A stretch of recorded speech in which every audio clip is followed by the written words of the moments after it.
माय माऊली नमस्कार. श्री डोंगरे महाराज श्रीमद भागवत कथासार दशमस्कंद भाग 80 अभिवाचन करत आहे. ओम नमो भगवते वासुदेवाय. आनंद घ्या, आनंद द्या. भगवंताला वंदन करून प्रारंभ करते. श्री गणेशाय नमः, श्री सरस्वते नमः, श्री गुरुभ्यो नमः. मागील भागावरून पुढील भाग आपण आता बघूया. सांख्यशास्त्राचा अभ्यास केल्याशिवाय चेतन आत्मा जड देहा वेगळा होऊ शकत नाही. सांख्यशास्त्र मनाला शुद्ध करते. या दोघांनाही आवश्यकता आहे. जर भक्ती करायची तर आत्म्याला शरीरापासून वेगळे करा, मन एकाग्र करा. शारीरिक आनंद आपला नव्हे. नेहमी विचार करीत चला की चेतन आत्मा जड शरीर एक नाही, भिन्न आहेत. दररोज मंगलगीते गायल्यानंतर कृष्ण उठत असे, पण आज यशोदेची इच्छा होती की लोणी तयार झाल्यानंतरच कृष्णाला उठवावे. यशोदातही घुसळण्यात तन्मय झाली. तिच्या मनात वाणीत हृदयात श्रीकृष्णच वसत होता. ही यशोदेची नव्हे, भक्तीची कथा आहे बरं का. यशोदेचे तन मन वचन एक झाले होते. ती मनाने वाचेने कर्माने ईश्वराची सेवा करीत होती. म्हणून कृष्ण स्वतःच जागा झाला. दररोज कृष्णाला उठविण्यासाठी मंगलगीते गायली जात, पण आज त्याला उठविण्याचा उपचार करावा लागत नाही. अनन्य भक्ती कृष्णाला जगविते. श्रीकृष्ण आज आपणहूनच जागा झाला. कृष्णाला जागवायचे आहे. यशोदेच्या हृदयात वास करणारा कृष्ण जागला, पण आमच्या हृदयातला कृष्ण अजून झोपलेलाच आहे. त्याला जागवायचे आहे. ईश्वराला जागवायचे. तसे तर श्रीकृष्ण सर्वव्यापी ब्रह्म, सर्वांच्या हृदयात त्याचा वास, पण तो सूक्ष्म अवस्थेत आहे. त्याला जागवायचे आहे. यशोदेप्रमाणे भक्ती कराल तर सूक्ष्म कन्हैया अवश्य जागेल. श्रीकृष्ण म्हणजे अर्थात आनंदात, हृदयात आनंद आहेच. त्याला जागवायचे. जीव जगातील जड पदार्थात आनंदाचा शोध घेत असतो, म्हणून त्याला खऱ्या आनंदाची प्राप्ती होत नाही. जीवाला ईश्वराची तन्मय करायचे. अंतर्यामी निर्दिष्ट भगवंताला जागवायचे. भगवंत जागे होताच जिकडे तिकडे आनंदी आनंदच पसरेल. खऱ्या वैष्णवाच्या शरीरातून घामाच्या धारा वाहू लागतात, तेव्हा कुठे देव जागा होतो. वैष्णव जर दुःखी असेल तर कृष्ण सुखाने झोपू शकत नाही. शुद्ध प्रेम करणाऱ्याला परिश्रमाचा त्रास होत नाही. जर यशोदेसारखी सेवा कराल तर तुमची भक्ती पाहून तुमच्या हृदयात झोपलेला कन्हैया अवश्य जागेल. बघा अनुभव घेऊन. यशोदेची निष्काम भक्ती पाहून भगवंत सकाम बनले. भक्ती जेव्हा उचंबळू लागते तेव्हा भगवंत सकाम कामस्तन बनतात. उपनिषदे भगवंताला निष्काम दर्शवितात, तर शुक्राचार्य भगवंताला सकाम म्हणतात. तामस्तन्य काम असाहत्य मध्यंती जननी हरिही. त्यावेळी भगवान श्रीकृष्ण स्तनपान करण्याच्या इच्छेने आईजवळ आला. यशोदा त्यावेळी दही घुसळत होती. तसे पाहिले तर ईश्वर निराहारी आहे, पण ही तर भक्तांच्या हृदयाची भावना. भक्तांचे हृदय जेव्हा प्रेमार्थ होते तेव्हा भगवंताला भूक लागते. कृष्ण जसा जागा झाला तसा तो आईला शोधत रांगत यशोदेजवळ येऊन पोहोचला. त्याने पाठीवरून आईचा पदर ओढला. यशोदा कामात इतकी गुणलून गेली होती की तिला याचे काही भान राहिले नाही. कृष्ण म्हणाला, आई मला फार भूक लागली ग, प्रथम मला दूध पाज. यशोदा साधक आहे, दहीमंथन साधत आहे. श्रीकृष्ण साध्य अशी साधना करा की साध्य आपोआप प्राप्त होईल. साधनेत तन्मय झालेल्या साधकाला साध्य स्वयं जागविते. मनुष्य साधारणतः खऱ्या हृदयाने साधना करीत नाही, म्हणून तो देवाला पाहू शकत नाही. जर तुम्ही कृष्णाच्या मागे लागला तर तो अवश्य भेटेल. कृष्ण तर ते जीवाला भेटण्यासाठी स्वतः नेहमी आतुर असतो, पण जीवच त्याची उपेक्षा करतो. साधना अशी तन्मयतेने करा की देवभान देखील शेष राहू नये. साध्य तुमच्या मागे धावत यावे.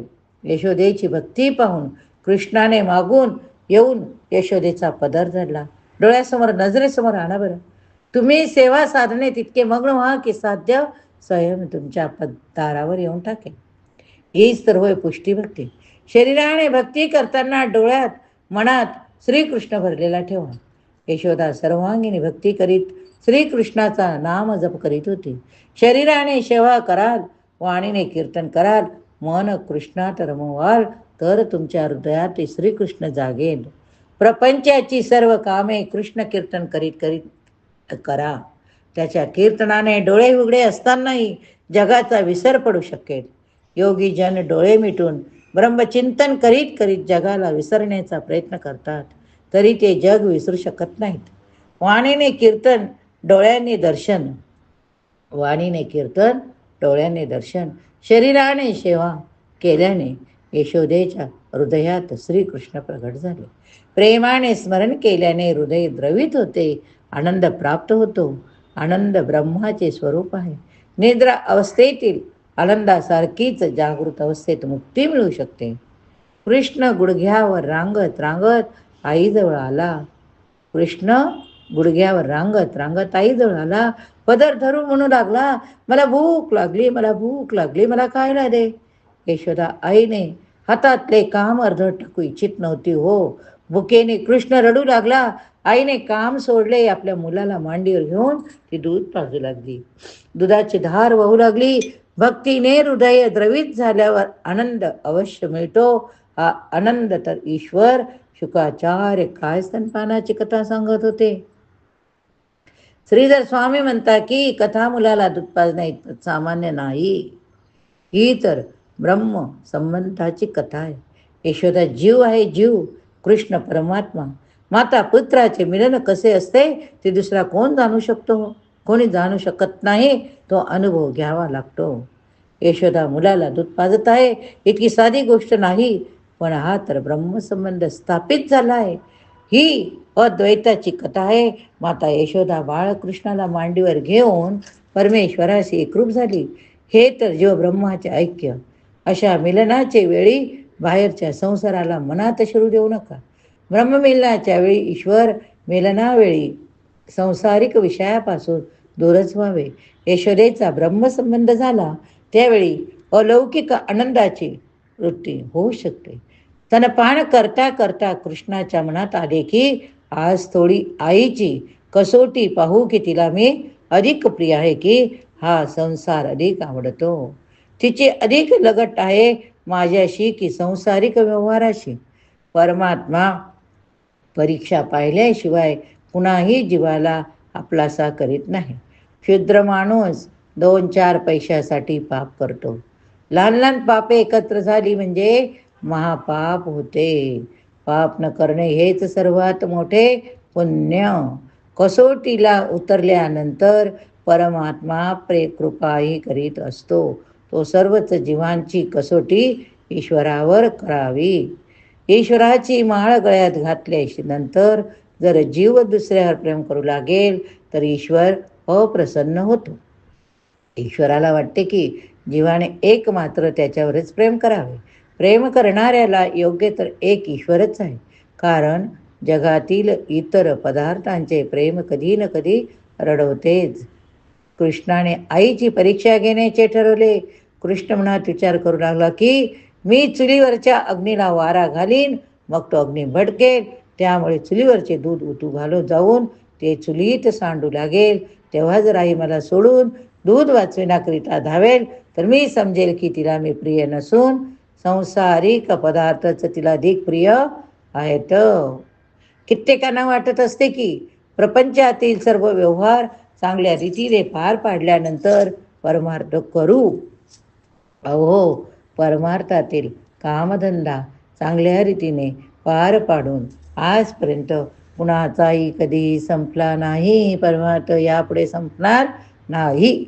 महापुरुषांनी म्हटले आहे की या जगात सर्व सुखी असा कोणी झाला नाही, कुणी होणार नाही. संसारात अडचणी तर येतच राहतील, परंतु एकही क्षण भगवंताचे स्मरण केल्याशिवाय जाऊ नये अशी प्रतिज्ञा करावी. असे केल्यानेच पापापेक्षा पुण्य अधिक वाढेल. जेव्हा मनुष्य जन्म मिळतो तेव्हा पाप पुण्य दोन्हीही फळे भोगावी लागतात. दुःखाचे प्रसंग आले असता मनाला समजावे की पाप घटत आहे. कृष्णाच्या आज्ञेने अग्नी प्रज्वलित झाला, दूध उताला येऊन बाहेर वाहू लागले. असा खेळ सर्वांनाच घरी दररोज करावा लागतो. दररोज चाललेला असतो. विषयी सुखाची उत्कंठाच जर दुधाची उत्कंठा होय, दुधाचे उतू जाणे म्हणजे विषयी सुखाचे स्मरण होय. बघा, आपण सुद्धा देवपूजा करत असताना कधी कुकरची शिट्टी होते, कधी दारावरची बेल वाजते, कधी फोनची बेल वाजते, अनेक गोष्टी होतात. मग आपण कृष्णाशी प्रेम करत असतो का? भगवंताकडे लक्ष न देता आपण आपल्या त्या गोष्टीकडे बघतो. हीच उत्कंठा आपल्याला जाणवते. संसारिक सुखाचा उपभोग असा घ्या की मन त्यात आसक्त होऊ नये व त्या उपभोगाचे स्मरणे राहू नये. भगवंताची भक्ती करताना विषयी सुखाची आठवण येणे दूर ओतू जाण्यासारखेच होय. असे झाले तर भक्ती नष्ट होते. लोकांना मनात धिंगाणा घालू लागतात. काही लाभ होण्याची वेळ आली म्हणजे हटकून साधकाच्या मनात संसार येऊन उभा टाकतो. परीक्षा पाहण्याच्या दृष्टीने भगवंताशी माया रचत असतो. ब्रह्मसंबंध होण्याच्या वेळी वासनांचे स्मरण होऊ नये. प्रभू स्मरण करताना विषयी सुखांचे स्मरण झाले तर भगवंत विस्मृतीच्या अंधारात लपून बसतात. भक्ती करीत असताना जगाची आठवण होणे इष्ट नाही. लोक डाकोरच्या रणछोड रायाची आठवण ठेवीत नाहीत, पण तेथील गोट्याची म्हणजे एक खाद्यपदार्थ आहे बरं का, त्याची मात्र आठवण ठेवतात. डाकोर म्हटलं की आधी कृष्णाची मूर्ती समोर येत नाही, डाकोरचा गोटा समोर येतोय.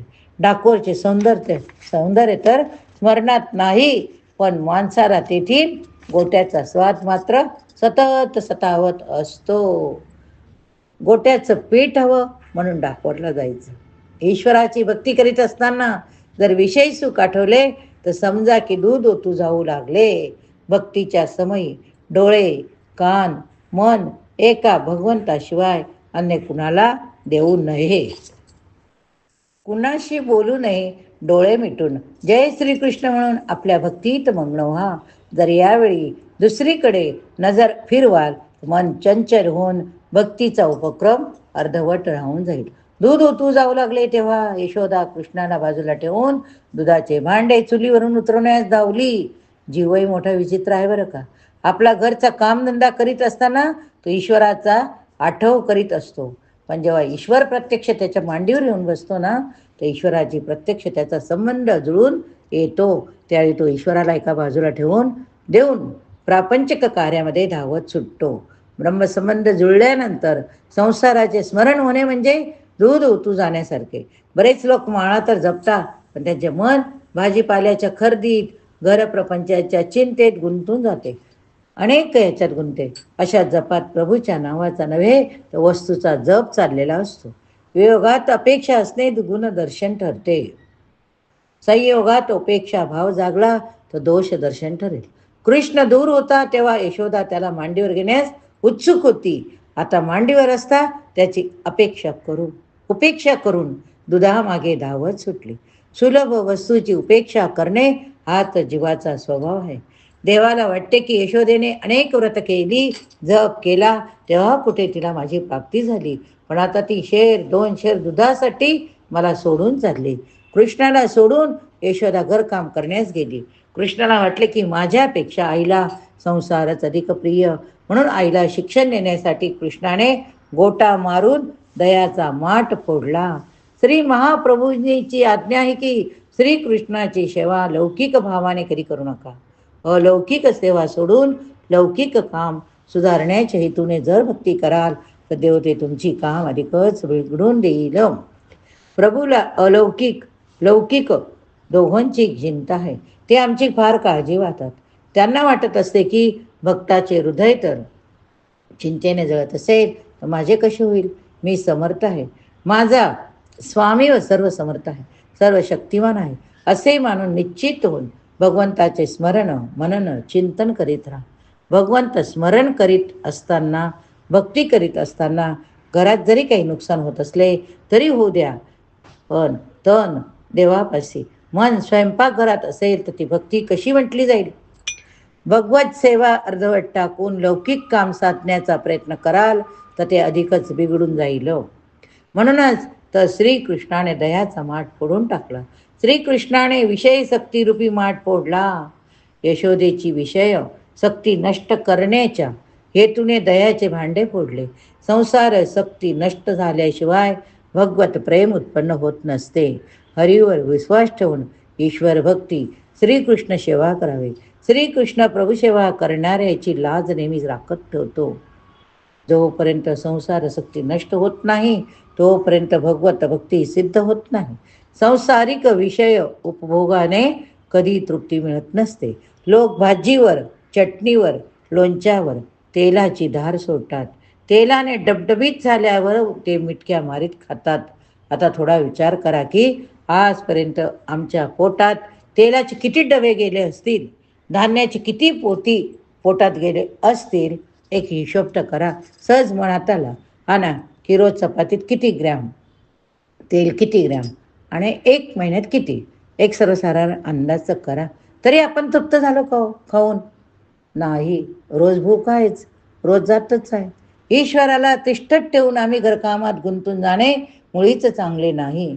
प्रापंचिक कामात जर याप्रमाणे गुंतून राहाल तर ती कामे अधिकच बिघडून जातील. इतक्यात काही बालमित्र आले. त्यांनी विचारले, लाला आज कोणाच्या घरावर छापा मारायचा रे? कन्हैया म्हणाला, माझ्याच घरी लोणी झाले. घरचे लोणी आपल्याला उडवायचे आहे. आज भगवंत आपल्याच घरचे लोणी दही खाऊन गालीत आहेत. केलेले उपकार भगवंत कधी विसरत नाही. राम अवतारात वानरांनी त्यांची फार मोठी सेवा केली हो, म्हणून श्रीकृष्ण त्यांनाही दही लोणी खाऊ घालीत आहे. यशोधने येऊन पाहिले, माठ फुटलेला, दही इतस्तः सांडलेले, कन्हैया गायब. कृष्णाने रुसून हा पराक्रम केला होता.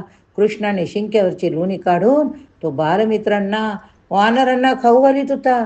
वानर म्हणजेच मन. मन कसं असतं? वानरासारखं चंचल. म्हणून आपण कधी कधी बोलतोय काय वानरासारख्या उड्या मारतोय, परंतु श्रीराम श्रीकृष्णासमोर ते हात जोडून नतमस्तक होऊन उभे राहते. त्यांच्याशिवाय चंचल मन वानर शांत होत नाही. वानर फलाहार करतात, निवस्त्र राहतात, ते तर साधूसारखे. कन्हैया त्यांना लोणी खाऊ घालीत आहे. यशोदेने कृष्णाला लोणी करताना पाहिले. यशोदेने कृष्णाला लोणी चोरताना पाहिले. तेव्हा तिला पटले की गोपींची तक्रार खरी आहे बरं का. कृष्णाला चोरी करण्याची सवय, त्याला पकडून बांधून ठेवले पाहिजे. ज्या उखळावर तो उभा आहे त्याच्याशीच त्याला बांधून ठेवेल, असे म्हणत काठी घेऊन यशोदा कृष्णाच्या मागे धावली. मित्रांनी कृष्णाला विचारले, आई आली, आई आली, पळा पळा पळा पळा. कृष्ण पुढे धावत आहे, यशोदा मागे मागे. मित्रांनी कृष्णाला म्हटले, आई आली, पळा पळा पळा. कृष्ण पुढे पुढे धावत, यशोदा मागे. योग्याने जो सापडत नाही, त्याला पकडण्यासाठी यशोदा धावत आहे. धावता धावता यशोदा थकली, पण कृष्ण काही हाती लागला नाही. असे का झाले? असे का झाले? कृष्णाने आपल्याच घरात चोरी केली होती. तो ज्या उखळावर उभा होता ना त्याच्याशीच त्याला बांधून ठेवले, असे म्हणत काठी घेऊन यशोदा कृष्णाच्या मागे धावली होती बरं का. त्यावेळेस कृष्ण काय बोलला होता? पळा पळा, आई आली. तो पाठच दिसत होती. तृतीय स्कंदात उल्लेख आहे की कृष्णाच्या पाठीत अधर्माची वस्ती आहे. अधर्माची उत्पत्ती तेथूनच झाली आहे. अधर्मावर दृष्टी ठेवून धावणारा ईश्वराला कसा धरू शकेल?